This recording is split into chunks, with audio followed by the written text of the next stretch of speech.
Chaque jour, Charles et Carole vous présentent la leçon de l'école du sabbat.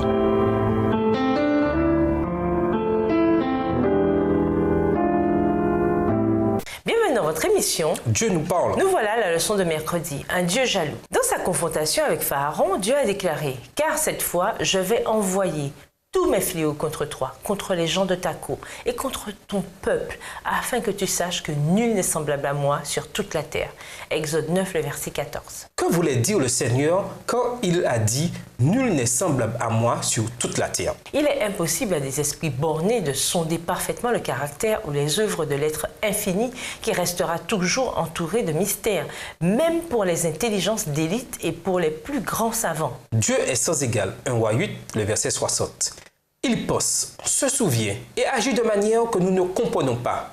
Quelles que soient nos tentatives de le faire à notre image, Dieu reste Dieu.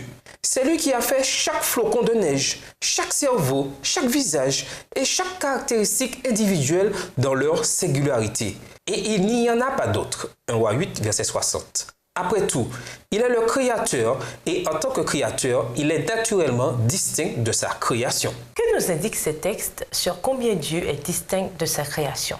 1 Samuel 2, verset 2, Psaume 86, verset 8, Ésaïe 55, les versets 8 à 9, Jérémie 10, verset 10 et Tite 1, le verset 2.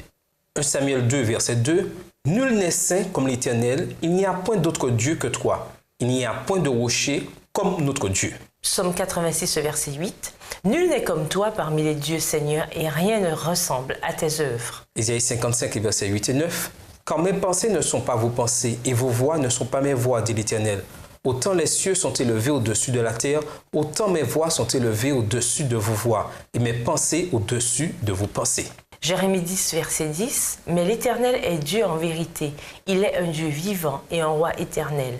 La terre tremble devant sa colère et les nations ne supportent pas sa fureur. » Tite 1, verset 2, « Lesquels reposent sur l'espérance de la vie éternelle promise dès les plus anciens temps par le Dieu qui ne ment point. » Quand on voit tout ce que Dieu est, tout ce qu'il possède et tout ce qu'il fait, on a peine à croire qu'il puisse avoir des concurrents.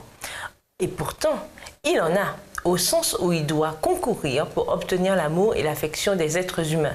C'est peut-être pour cela qu'il dit qu'il est un Dieu jaloux. Exode 34, verset 14. Dieu a créé les humains pour qu'ils soient libres, ce qui veut dire que nous avons le choix de le servir ou de servir autre chose. À bien des égards, c'est depuis toujours le principal problème humain, choisir de servir d'autres dieux, quelle que soit leur forme, au lieu de servir le seul Dieu digne d'être servi, celui qui a créé et qui possède tout l'univers. C'est pourquoi il est en effet un Dieu jaloux.